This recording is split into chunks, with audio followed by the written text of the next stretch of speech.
The Triumph of the Supply Chain by James Amoah. These days, the supply chain seems to be under constant attack. Headlines scream about supply chain crises, issues, and disasters. It seems like nothing good ever happens in the world of supply chains, making them appear like a curse. But nothing could be further from the truth. The state of the supply chain has never been better. Its evolution, techniques, scope, capacities, importance, and practitioners have never been stronger. Its potential as a career path has never been more promising. Its future possibilities border on the utopian. Far from being the source of many of the world's problems, it is the solution. We hear so much about the dark side of the supply chain, but there is a bright side too. We want to explore and defend the supply chain industry and its people to show its vigor and optimism. Indeed, there is so much good to be said about the current state and future prospects of the supply chain that one short video can't contain it all. So, we've chosen to break it up into 4. This first video will cover the importance and underlying soundness of the supply chain. Next, we'll discuss the growing public and professional awareness of its importance. Then, the high and rising quality of its active personnel. Finally, we'll touch on the positive impact of new technologies on supply chains and their future and ours. The importance of the supply chain is evident every day. Often, we notice it when something is missing from store shelves or when prices are higher because supplies are fewer.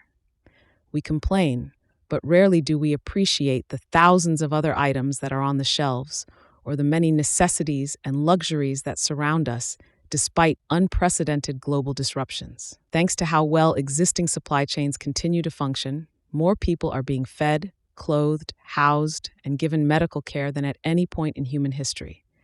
Everything around us that functions is a result of thousands of effectively operating local and international supply chains.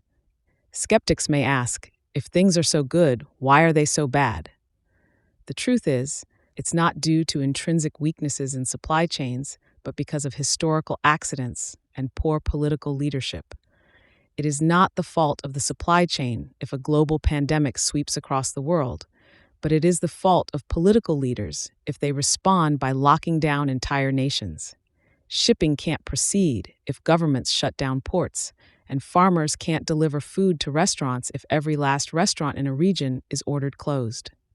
Particular supply chains have faced staggering disruptions recently, but we should place the blame where it belongs, on political interference, not on any inefficiencies in the supply chains themselves. Those are fundamentally sound. Simple non-interference by governments would allow global supply chains to recover at lightning speed. We can move forward immediately. All that's needed is to take the foot off the brake. The accelerating efficiencies of modern supply chains have allowed us to live relatively normal lives despite disruptions. Enhanced capacity to source, process, produce, trace, deliver, quantify, analyze, and market products has enabled the global economy to cope with many disruptions successfully. In 2022, businesses dependent on supply chains have never been better positioned to access a vast array of sources, options, people, processes, ideas, and tools. Compare this to 1922, when there were no computers, the internet, GPS, or instantaneous global communications. By virtually every measure, we have radically advanced tools to supply a world that is ever more cooperative and interdependent, a development caused in no small part by improved supply chains linking us together. As a supply chain instructors based in Europe, we understand the challenges supply chain professionals face. They are daunting. For instance, Germany may be facing its worst period since World War II, with Russian oil imports possibly stopping completely. Affordable prices for home heating fuel have exploded by 1,000%. Yet, despite these challenges, the supply chain industry remains fundamentally sound and poised for future growth. Yes, we must address current challenges, but we also need to cast off the dark mindset of pessimism and see the state of the supply chain for what it is. Not only fundamentally sound, but also exploding in new strengths and possibilities. If you want to learn more about the intricacies of supply chains and how to navigate this exciting field, check out our Swiss company, Kaleidoscope International. We offer courses and individual training at every level of expertise. Explore our offerings and join us in shaping the future of supply chains. This content has been formulated by James Amoah, an expert in the field of supply chain, a writer, and the founder of Kaleidoscope International.